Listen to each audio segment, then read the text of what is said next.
Right guys and girls, Mark Crossfield here. Today I'm going to talk a little bit about distance, ideas of intention in golf and how maybe they're not getting the respect I believe they deserve. Look at this chart here. These kind of charts taken from the Distance Insight report by the USGA R&A trying to work out if distance is becoming an issue in golf. Now, I'm not saying it is or it isn't because I pretty much sit on the fence with it, but I do think there's some skills that are really not being taken for granted as skills enough, and too much is being put into the word tech, as if the golf companies are like ruling everything, which in golf you've got to be careful, like they get close to ruling a lot of things.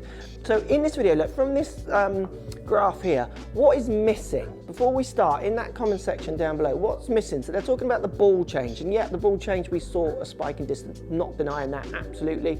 Something that could be changed and distance would come back, agreed. It might be worked around, there's bigger questions to that, but I get that. And head sizes and length of shafts and what have you definitely have changed because head sizes have changed and MOIs have changed, and I think there's an increase that you can see from these graphs as well. But there's other aspects when you get near to the end increases where we know tech hasn't really increased over the X amount of years, in the last say 10 years, but it's still sneaking up, and it's being assigned to tech and the ideas of tech allowing things to happen too much. I just want to challenge those ideas a little bit today, but in the comments down below, what's missing from that graph? Come on, what do you think? Right, I'm now just going to hit a few shots and I'm going to try and hit that centre line. I'm literally going to try and hit that white line. So the straightest drives I can hit. Still going to try and hit a certain distance, like I'm going to try and hit the ball decent distance, but look at that, like I'm going to try and get that onto that centre line. Go on, that's not far off. That's a 105 club head speed, 153 ball, and I was offline by 6.6 yards. Pulled it, didn't cut it. Dead straight shot, but that's not it in the centre line. All right, that's a dead straight shot as well. If I just start that a bit up the right, I'm there. That's a decent drive up the left side. So I'm just going to adjust my aim a little bit further up the right, try and make the same movement. Here we go.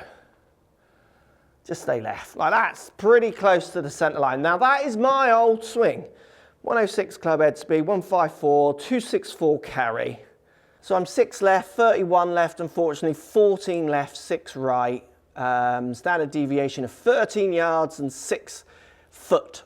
Averaging 267. Now 1, 2, 3, 4. Only 4 shots. Obviously I could keep hitting. Bigger data sets would show more. I get all that. I'm just trying to show you an example. I've got bigger data sets, and no one wants to see me hit 100 shots here today, and I can show you them as we move on. If anyone is questioning the ideas of this video, that's fine, I can show you some bigger data sets. But this is healthy old numbers. So that's how I play golf. That's how I play golf to play for my county. That's how I won decent events. That's how I competed at a national level and international level using that swing. When I was an amateur, that swing had benefits. You know, I was known for being straight, consistent, always there. Now, I'm going to now hit with a very different intention. So the idea now is how fast can I get the ball speed on this monitor? If it hits the line, that's a bonus. So I'm switching over my intention. Caught it out the bottom. So it's a 111 club. So big jump in the club. Pretty good for centre line, but again, not really looking at that. Ball speed 159, because I caught it right at the bottom. So where I'm focusing on trying to hit fairway, I'm focusing much more on hitting it as hard as I can and then just accepting the results. Right, one more shot and we'll show you the numbers. So you probably can see the difference in aggression of those movements. Let's show you what's happening with those. So if we look now, massive jump in ball speed, 161 from 154, 288 to 267. Now I have got a standard deviation of 21 yards compared to 13. So there is a skill set in this first one that's still very, very relevant. I need to weigh up, if I can get this standard deviation anywhere near this one. You can see I've got 230 yards offline, left or right, or both left on this occasion. where we definitely got straighter on the first batch. But also, if this extra distance, even if it is 7 yards more offline on average, does that extra distance win back lower scores for me? Let's just go to Swing Catalyst and show you how the intention of trying to hit it further and the use of better knowledge of what gets more speed out of me, and for maybe the players that you're watching on the telly, is enabling me to get more speed onto that ball and then in turn out down that fairway. Let's show you the actually mechanical difference. So I've got two swings here. So the first swing here, I'm swinging at 112, getting 163 ball speed. And the second swing, which I load in here, I'm swinging at 106 and it's going 151 ball speed. So this is very much old and new intentions of my swing. So this being my original swing that I grew up playing, and you've watched me play for years on YouTube, those kind of ideas. Standout differences here. So one is intention.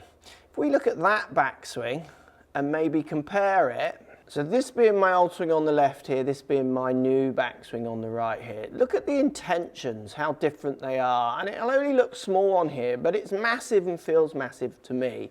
So the biggest difference here, this is my horizontal force. So think of force going left and right, so towards the net and away from the net. Even I use a lot more horizontal force in my old swing. See, that peaks much higher than in my new swing. But I'm much later in peaking it, which I'll show you in a second. So basically my downswing of my old swing, I've peaked my horizontal force now here on the right. So I've stopped pushing so aggressively this way. I've peaked, I'm now resisting. But this swing on the left, my original swing, I'm still shifting across. I'm still moving, trying to get that until about there, that horizontal force into position to hit the ball. And also what we see as well, look at the verticals, 225% peaking at this point, so hands belt buckle high, 283% on the new swing, so considerably more vertical force on the new swing. These are things you won't see, and peaking a little bit earlier. Now if we go back to the top of the backswing, if we look at intent, look how much higher my hands are. So we're now starting to get my hands above my head, where this one there, much more level to my head. My head comes out of the screen almost more, where on this one I'm staying down. This one I'm actually extending up with my shoulders. I'm trying to stand up. I'm trying to move my mass, so my center of mass, say where the cursor here, this way, so to the left as we look, and up. The intentions of these two swings are so different, which all can now be measured and quantified to make sure I'm trying to get the most out of the shots. And if you look at the two post impact positions, real massive intent difference. Look at the launching off lead foot, where this one very much still in lead foot, just slightly spinning out of it. Massive difference in the curvatures in my back. See how this one I'm not really pushing my hips up and away so much. Massive intention difference.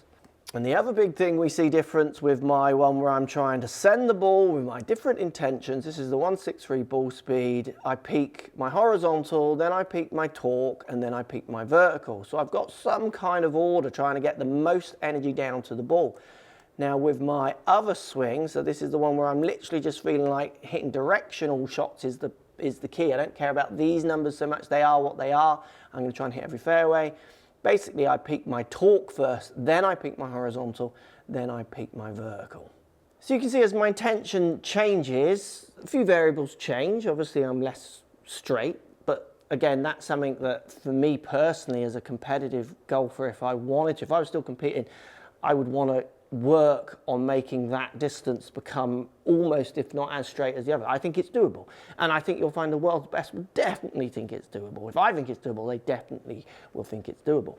This is before we add in physique. So one of the key things that's missing from those charts, which we're hinting at already, but we'll come back to those main reasons just in 1 second, is age. The PGA Tour players are younger than yesteryear. Now, with younger year players, with people getting younger, what happens is they do swing faster. If I was doing this at 20 and 25, I would be faster than I am now at whatever age I am now. Maybe guess in the comments down below. Oh, don't do that. That's a silly question, isn't it? But you can. That'd be funny. Go on. How old do you reckon I am in those comments? So a great thing about golf is that golfers are getting younger. Like, I think that's really exciting that we're opening up the amount of people that play, people coming through younger and able to win. That's just so great because our game is so old and stodgy sometimes. yet it's being used, or A, it's not being registered as a thing on those graphs, where it absolutely is, and B, it's an exciting thing. It's something that's a positive. Now, if you take those younger players and just apply these intentions that I'm talking about here now, with the tech that's available, launch monitors aren't on there. There's one thing, the fact that I can just call you out those numbers, even without the launch monitor, I'd be able to call them out there because my knowledge is so much better, is allowing me to work out if the work I'm doing is actually really working, and then I got more chance of taking it to the golf course. I can work it out quicker if an idea, a swing thought, a new way of playing this old game is going to help me play. I can try to work it out quicker before, otherwise I'd just have to go out and, you know, the amount of mess that's out on the golf course, it's sometimes, you'd have to have so many rounds to work out if it's working, where inside, it's still a transition from inside to outside, but you can get there a little bit quicker. And then just working out how I'm pushing on the ground, how far I'm moving my hands away from the start position, all these kind of things that can be now measured and quantified, means the intention of the golfer changes. And also, with the knowledge that we know that getting closer to the hole as a generalization allows you to get closer to the hole with your next shot, which then in turn will lead to lower scores. Strokes gained.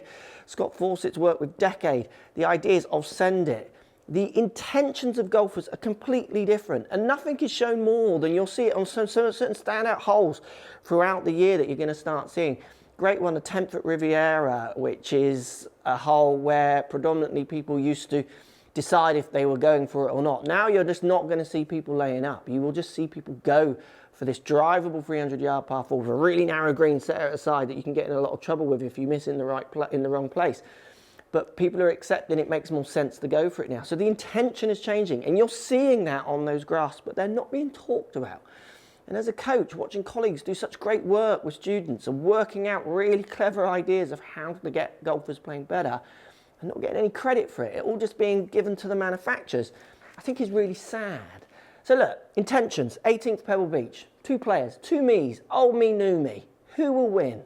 515-yard par 5, 2 players. Player 1 is new me, player 2 is old me. I'm going to play this hole, let's say 3 times. And obviously it's a tiny data set. You'd have to do this loads more and more and more, but I think it'll just be a bit of a fun game. Who do you reckon is going to win? The intentions of someone trying to smash it, or the intentions of someone really trying to grind out a par? In that comment section down below. Obviously I'm more erratic, player 1, and you can't be erratic on this hole. Oh, I've heeled it, so I've got away with that. It's a miss hit, but it's going to curve back to the target. It's 110 club. Too much talking, I've slowed down. 158 ball, because I mishit it. 273 carry. 294 total. Right, player 2, old Mark. Which, to be honest with you, I would play this hole in olden days and not even worry about that water. Like, I just wouldn't. I would have enough skill of hitting that target to not even look at that. Just this little feathery fade up the right. That's a 106 club. That's so much where my club is. Get out of the way of that tree. And we've run it up there, 254. I mean, that's just literally my old numbers. So we've got auto putt on. So you're not going to have to watch me putt. So it's literally who can get to the green in the least amount of shots or the closest. So we're 250. Now this is where I would hate this shot. Now I'm always someone who definitely tried to get as close as possible. So I'm going to hit my 3-wood just up the right. Because I think the layup on this hole is harder than the go for it. It's 100-mile-an-hour club head speed with the 3-wood. And I'm there. That's not a bad effort. 230, yeah, that got there. Right, 222, player 1. And I can now reach. I've got a 22-degree hybrid. So really, this is like my old rinky-dinks. Quite a transformation, isn't it? Can I actually make it play out, though? It's going to have to fly. Didn't get all of it. Go, go, go, go, go, go, go! Oh, yes. Now, there you go. So, player 1 wins on that instance, doesn't it? So, 22 yards left for player 1. Very nasty chip. It runs away. So, I've got to get it to stop. Oh, that's a good shot. So, who's won that, actually? That's going to be close. So, player 1 was a birdie, 0.3. and player 2 was a birdie 0.9. So 4.1, 0.9 birdie, 1.3 birdie player 1. Now this is a way you need to start thinking. And I think this is where this idea gets so jumbled up. The more you could start thinking of your shots as 0.001s, 0.01 rather than whole shots, the better your understanding of where your improvements will lie. Because trying to save whole shots is so difficult, and they are huge gains, where if you're playing 18 holes, 72 holes, you're playing a whole year, saving 0.6, 0.7 here and there adds up to lowering your handicap. The more you can get your heads around that kind of idea, honestly, the better you'll become, and the less self-destructive you'll become, because you'll have more of a realistic idea of what a good or bad shot is. Player 1 on that instance though, 1 up. So I've now moved the tees slightly further forward. If I was playing in this tournament at Pebble Beach over 4 days, the tee just wouldn't be off the back all the time. They'd move around. So we've gone slightly forward. So we're now 508. So if you think about it, even my old swing has got a better chance of reaching in 2 now. And this is something I've noticed over the years with playing with the tour professionals. When you get them on a short kind of club course that lots of people watching will be playing on, there becomes a slight game when I play against them. I mean, it's not a game, but it's slight more of a contest. You go and play them, so if I play Andy Sullivan at Nuneaton compared to Victoria, which is a tournament 7,000 plus course in Portugal, the 7,000 plus course is just never, I was never in the game. It's just not a game. But on the 6,000 yard course, I can kind of stay with it a little bit. He's always going to win because he's a better player, but it levels it out a little bit more. Right, player 1, 1 up. If he wins this one, sender is the intention. And if you looked at my graph that I showed at the front, you'd see a spike in the ball change. You'd see different growing until they start really getting hold of the equipment and monitoring it. But you would see a spike literally in the last 2 years from intention and technology and wisdom. Not mine, stuff I've learned. Generally, it's never mine. It's generally stuff I learn. I do think some people think I make this up. Right, will I hit it in the water? I'm literally going to try and send this. Oh, I've buttoned that. That's perfect. 112 club. Oh, that's not going to be very long in because that is 316 yard drive. 162 ball. Right, player 2. Now I have played most of my playing career, like playing, where I wanted to compete as player 2. Don't worry if you are one of those outliers. Like I can show you stats of scratch golfers hitting the ball 200 yards off the tee. It's not the mass. The mass of scratch golfers are much closer 270 off the tee, but there are outliers. There are people who are playing off scratch hitting at 200. Now, I used to play against my own player 1 here and feel like I would compete. I didn't mind going in first. I just did other things better. So don't feel this is a panic like some people read these videos as, well, I can't get longer. Oh, you don't need to be longer, Jim, at my course. It's this. Yes, there are outliers. But when you look at the big data capture sets of a PGA Tour over 10, 20 years and looking for patterns, to ignore intention and knowledge of how hitting it further just through intention and then a bit of swing change. I mean, what are you valuing it at? You know, in the comments down below, I'm valuing it at 20 yards plus for me. That's a massive jump on that list, isn't it? To just write them off and just say it's all tech, I just think well, I see certain people do it, people who are media-based generally. You know, your average golfers who are media-based who just a sucker to not really understanding what's really going on. There's my cut. I've overcut it, unfortunately. It's 106. But, I mean, it's just never hitting the water. I'm not going to be able to hit the green in 2 now, though. And what I'm going to do, to give player 1 a better example, player 2 a better example, I'm going to mulligan that. I'm going to give it another go.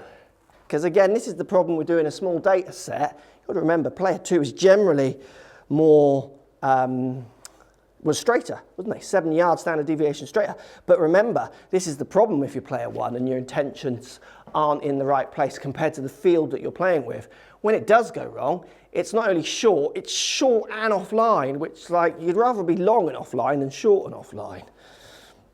Again, I'm not saying all go out there and get longer, la-di-da, la-di-dee. What I'm saying is those graphs seem to just miss the bigger picture so often. There we go. That's so 104 club, good smash, 1.46. Like that's done really well. Look at where it's getting to. 290 almost yard drive, and that is just 264 carry. That is my old number all day long. Right, player 2, 221 yards. So I've now got my 19-degree hybrid, and I can get there. So this is now more of a competition from this tee. I now need to excel and then not excel with my approach on the next one. You see how it catches it back up?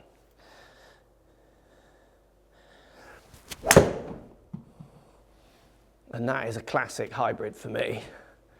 Sit down, sit down.